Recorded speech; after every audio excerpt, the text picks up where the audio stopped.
예, 안녕하세요. 종로학원 수리논술 선생님 김성원입니다. 이번 시간에는 한양대 2021학년도 이제 한양대를 응시하는 학생들한테 우선은 조금이라도 이제 도움이 될 만한 이제 팁을 좀 가르쳐 드릴 건데요. 야, 한양대를 대비한다. 상당한 시간이 많이 걸립니다. 왜냐면 이제 3개년 기출만 보더라도 범위가 상당해요. 상당히 이제 고른 범위에서 많이 나오기 때문에 우선은 이제 어느 정도에 대한 수학 실력이 좀 뒷받쳐 주는 학생들한테는 이제 제가 봤을 때는 좀 무난하게 좀 풀리는 문제가 있고요. 우선은 저는 이렇게 생각을 해요. 이제 수학 문제도 이제 한 끗 차이다. 그러니까 하나만 우리가 캐치를 하면 충분히 좀 파악이 가능한데, 올해 이제 모의 논술을 한번 보고 이제 어떤 식으로 이제 준비해야 될지, 어떤 식으로 접근하면 되는지 그 부분을 좀 살펴보고요.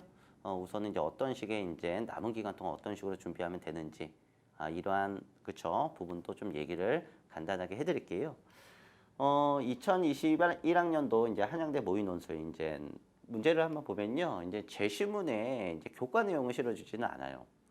그냥 이제 일면 이제 봉사 문제이다, 그냥 수학 문제이다, 이런 맥락으로 생각하면 되는데, 어떻게 보면 선생님이 봤을 때는 이제 약간 수능 수학을 좀 많이 준비한 친구들한테는 충분히 문제를 좀 풀만한 문제들로 구성이 될 거예요. 이제 실질적으로.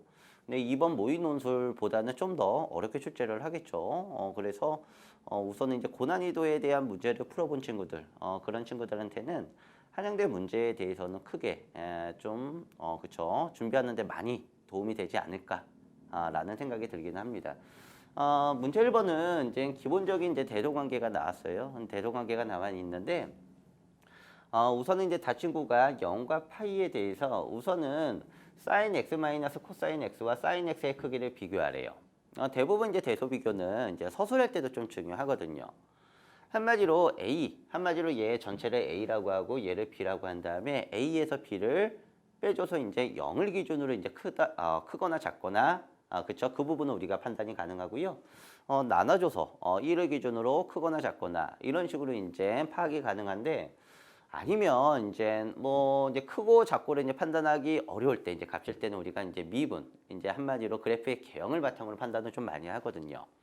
근데 이 문제를 잘 보면 우선은 이제 사인이라는 부분에 좀 주목을 합니다. 사인이라는 부분에 좀 주목을 하면, 사인은 0과 파이에 대해서 뭐가 된다는 뜻이야? 증가하거나 감소해요. 근데 구간을 좀 나눠야 되겠죠. 그러면 우리는 정의되는 구간 있죠. 이 정의되는 구간만 우리가 판단해 주면 되는 거예요.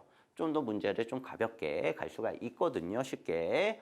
한마디로 구간이 0과 2분의 파일 때와 2분의 파이부터 파일 때, 우리는 요 놈의 알맹이 있죠. 정의되는 구간을 좀 비교함으로써 우리가 쉽게 대소 파악이 가능합니다. 그래서 1번 문제는 아무래도 이제 전체를 A, B라고 놓고 너희들 문제를 푼다면 다소 이제 시간이 좀 많이 걸리겠지만, 정의되는 구간을 우리가 생각을 해서 우리가 구간을 쪼개서 정의되는 부분을 우리가 생각해서 문제를 접근을 한다면 쉽게 1번 문제를 해결되지 않을까라는 생각이 들어요. 그러니까 이런 식의 한 끗 차이예요. 아시겠죠? 그 다음에 이제 두 번째 문제, 우리가 이제 주목해야 될 거는 뭐냐면, 이제 무작위로 이제 계산해서 안 나온 거는 없어요. 다 나옵니다. 이제 실질적으로. 우선은 대칭 구간, 구간이 이제 대칭이라는 부분을 우리가 참고해야 돼요. 그쵸? 얘는 이제 대칭이기 때문에 우선은 가장 먼저 이제 성질이거든요. 얘가 이제 우함수냐, 아니면 기함수냐, 이런 부분을 판단하고요. 예를 들어서 짝함수, 홀함수라고 우리가 논해줄 수도 있는데, 이러한 맥락은 최근 기출문제, 최근 모의논술 문제를 보면 나옵니다. 대표적으로 이화에 대해서도 짝함수, 너희들 홀함수, 그러니까 우함수, 기함수, 요 성질이 나왔거든요. 구조를 보니까 아무래도 다 뭐가 된다는 뜻이야. 이제 기함수에 대한 성질로 아무래도 2번은 쉽게 답이 나오지 않을까라는 생각이 듭니다. 이렇게는 안 나오겠죠. 3번 문제를 한번 보도록 할게요. 3번 문제는 선생님이 봤을 때는 그냥 점수를 주는 문제입니다. 그 이유가 뭐가 되냐면, 얘를 굳이 왜 나눴을까라는 의문점은 들기는 해요. 약간 식을 좀 꼬아가지고 이제 좀 냈으면, 그치? 학생들이 약간 좀 혼돈 속에서 이제 문제를 풀지 않았을까라는 생각이 들긴 하는데, 지금 좌변은 우함수고요. 얘는 기함수예요. 이게 나눠줬어요. 친절하게. 문제 가져가세요. 답을. 이제 점수를 가져가세요. 이런 맥락의 문제인 것 같아요. 그래서 요 놈은 아무래도 이제 0이라는 값이 나오고요. 얘는 이제 우함수의 성질 2배 주죠. 그냥 적분해서 우리가 문제를 해결해 주면 될 것 같아요. 근데 기본적으로 삼각함수에 대해서는 반각 공식 있죠. 이거는 이제 덧셈 정리, 한마디로 코사인 덧셈 정리를 활용해서 우리가 나오는 거거든요. 아시겠죠? 이제 그런 부분도 이제 반각 공식도 기본적인 거, 그거는 좀 숙지하고 가는 게 많이 시간을 절약시킬 수 있는 하나의 방법이라고 생각하면 될 것 같고요. 아무래도 이제 문제 1번은 좀 약간 센스가 있다라면요. 이 문제는 한 5분 정도면 충분히 해결할 문제고요. 이렇게는 안 나옵니다. 이거보다는 난이도가 더 있어요. 그래서 항상 기출문제 최근 3년, 3개년은 항상 보고 가는 게 좋다라는 부분. 이 부분을 강조하는 거고요. 문제 2번. 문제 2번도 너희들 세 문제로 구성이 되어 있는데 1번 문제를 한번 볼까요? 1번 문제. 1번 문제를 보면 임의 실수 t에 대해 가지고 여기서 이제 주목해야 될 게 있어요. 둘 중에 하나입니다. 우선은 이제 첫 번째는 사인을 뭐하자? 덧셈 정리로 우리가 풀어가지고 한번 요놈에 대한 관계를 우리가 한번 만들어 보자. 이런 맥락으로 들어가는 그치 학생들이 있는데 요놈은 이제 덧셈 정리를 좀 활용합니다. 사인 곱하기 사인이 언제 나올까? 그리고 주목해야 될 거는 뭐냐면 지금 요놈의 각과 요놈의 각에 대한 합차를 우리가 좀 생각해 주는 게 좋아요.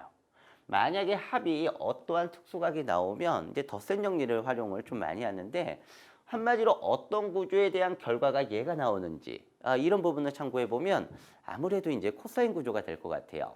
코사인 알파 플러스 마이너스 베타 구조가 아무래도 사인 곱하기 사인 구조가 나오거든요. 얘를 통해서 문제를 접근하는 게 쉽게 해결이 가능하다는 뜻이죠. 이것도 한 끗 차이예요. 그래서 우리는 요놈의 구조를 만들 수가 있는데 얘는 주기이기 때문에 답이 여러 개가 나오는데 그중에 하나만 구하라고 했기 때문에 아무래도 그쵸? 우선은 이제 범위가 우리가 많이 사용하는 범위로 우리가 논해서 이 문제에 대해서 해결해 주면 될 것 같아요. 뭐 문제 자체는 좀 무난한 문제였죠. 연립 계산만 잘하면 됩니다. 두 번째 문제로 한번 가볼까요? 두 번째 문제. 두 번째 문제가 이거는 좀 그쵸. 이거를 했었어야 되는데 아무래도 이거 잘 보이죠. 그래도 잘 보이는데 한 변의 길이가 1인 정삼각형 ABC가 있다. 이제 정삼각형이라고 주어져 있기 때문에 기본적으로 성질이죠. 세 변의 길이가 같고 중심각이 60도다. 그 부분 가져가고요. 우선은 이제 0과 그 다음에 3분의 파이 사이에 t가 있다라고 했는데요. 아무래도 쭉쭉쭉 한번 읽어보시면요. 아무래도 이제 이런 그림에 대한 맥락이 나옵니다. 이런 그림에 대한 맥락이 나오는데 여기서 이제 요 세 개의 삼각형이 이제 합동이에요. 이제 당연하죠. 얘는 이제 어느 합동이냐면 우선 좀 논해주고 가는 게 좋습니다. 한마디로 A의 합동이죠. 이제 T라는 각과 요놈의 T. 60도에서 T를 뺐으니까 요 각과 요 각과 요 각이 같기 때문에 세 개의 도형은 합동이다. 한마디로 이런 맥락은 이제 둘 중에 하나예요. 뭐냐면 우선은 요놈의 ST만 구하면 얘는 그냥 기본적인 계산입니다. ST만 구하면 돼요. 요 삼각형에 대한 넓이만 구하면 되는데 삼각형의 넓이를 구하기 위해서는 우리가 뭐가 필요하죠? 한 변의 길이가 필요하죠. 거기에 이제 주목해서 문제를 푸는 친구가 있고요. 요놈의 넓이를 구하는 방법은 크게 이제 아까 두 가지라고 그랬어요. 이제 많이 푸는 이제 방법이 더 있을 수는 있는데 요런 문제 많이 나오죠. 한마디로 전체에서 세 개를 빼주는 거죠. 그렇죠? 우선은 이제 두 가지에 대해서 이제 간단하게 얘기할 건데 전체에서 이 두 개를 빼준 구조는 뭐를 이용하냐면 문제 1번의 결과를 활용할 거예요. 이렇게 문제를 풀면 왜냐하면 문제 1번의 결과가 있기 때문에 쉽게 답이 나올 거예요. 그래서 한양대 문제가 좀 연계되는 문제보다는 단일한 문제도 좀 많이 나오기는 하는데 연계되는 문제도 상당히 좀 많이 나옵니다. 1번에서 우리가 이 관계를 왜 보였는지 그 부분을 좀만 고민한다면 아무래도 이제 전체에서 요놈의 세 개를 빼주는 구조로 들어가지 않을까, 접근하지 않을까라는 생각이 들고요. 그 다음에 이제 두 번째 방법은 한 변에 주목을 하잖아요. 그렇기 때문에 이 길이가 1이죠. 맞죠? 얘는 60도예요. 요놈의 중심각 나옵니다. 얘는 60도 마이너스 얼마가 돼? t, 3분의 파이 마이너스 t이기 때문에 사인 법칙을 바탕으로 우리가 한 변의 길이를 논해줄 수가 있다. 얘를 바탕으로 우리는 요놈의 st라는 넓이를 구해줄 수가 있고요. 얘는 단순 계산이기 때문에 거기까지는 생략을 하겠습니다. 식을 유도한 다음에 대입해서 적분해서 우리가 쉽게 답을 구해줄 수 있는 문제였다라는 거. 네, 1번의 결과를 활용하는 게 아무래도 쉽게 나올 것 같아요. 그 다음에 이제 마지막 문제로 갈까요? 이제 마지막 문제 같은 경우에 대해서는 이런 맥락의 문제는 상당히 많이 나왔죠. 우선은 y는 x, ln x, y 이곡선, 그쵸? 1,0에서의 접선. 그 다음에 그리고 요놈, 그쵸? x가 t가 이제 1보다 크다라고 그랬어요. 요놈의 둘러싸인, 그쵸? 도형의 넓이를 pt라고 하고. 아무래도 이거는 이제 그래프에 대한 개형을 이제 살펴보고요. 어느 그래프가 위에 있는지를 생각하면 돼요. 얘는 지금 구간이 얼마야? 1과 t입니다. 1과 t에 대해 가지고 어느 곡선이 위에 있는지 아무래도 너희들 곡선이 위에 있고 접선이 아래에 있을 거예요. 아시겠죠? 이거는 볼록성을 바탕으로도 쉽게 파악이 가능해요. 아시겠죠? 그래서 이제 1번 문제 PT 구하는 거 뭐 정적분을 이용해서 문제를 풀면 되겠죠? 그 다음에 이제 두 번째 뭐라고 할 거냐면 QT예요. QT도 어렵진 않아요. Y는 LNX 그래프 우리 계략적으로 알고 있잖아요. 이렇게 너희들 증가하는 그래프거든요. 그쵸? 위로 볼록이에요. 당연히 접선이 어디에 있다? 위에 있어요. 그래서 한마디로 접선에서 뭐를 곡선을 빼줘서 우리가 얼마부터? 1부터 t까지 우리가 적분해서 우리가 넓이를 QT를 구해줄 수가 있고요. 얘를 통해서 대입한 다음에 우리는 극한에 대한 성질로부터 값을 구하면 돼요. 선생님이 봤을 때는 1, 2, 3번 중에서 3번 문제가 가장 너희들이 풀기에는 가장 무난한 문제가 되지 않을까 라는 생각이 드는데 이런 식의 이제 뭐 기본적인 문제 구조가 나왔거든요. 뭐 한양대도 이제 논증 파트도 어느 정도는 나오기 때문에 우선은 이제 기본적으로 좋아하는 게 이제 미적 파트는 좋아해요. 미적 파트의 이제 삼각함수 부분도 어느 정도 나왔고 당연히 이제 극한 부분도 여기서 이제 수열 부분은 안 나왔는데 수열 한양대도 많이 나오고요. 뭐 확통 부분 같은 경우에 대해서도 주제별로 다방면하게 많이 나오는 학교가 한양대라고 생각하면 될 것 같아요. 왜냐하면 시험도 상당히 네 번 보잖아요. 그렇죠? 상당히 많이 보기 때문에 우선은 제가 봤을 때는 한양대에 대비하는 친구들은 적어도 3개월 전 한마디로 주제에 맞는 거 있죠? 범위에 맞는 것만 풀고 가더라도 쉽게 도움이 될 것 같고요. 또 수능 수학에서 이제 킬러 문제들 있죠. 그런 문제들을 많이 푼 친구들한테는 오히려 크게 도움이 되는 학교가 한양대다. 이렇게 생각하면 될 것 같습니다. 한양대 분석 여기까지 할 거고요. 예, 경청해 주셔서 감사합니다.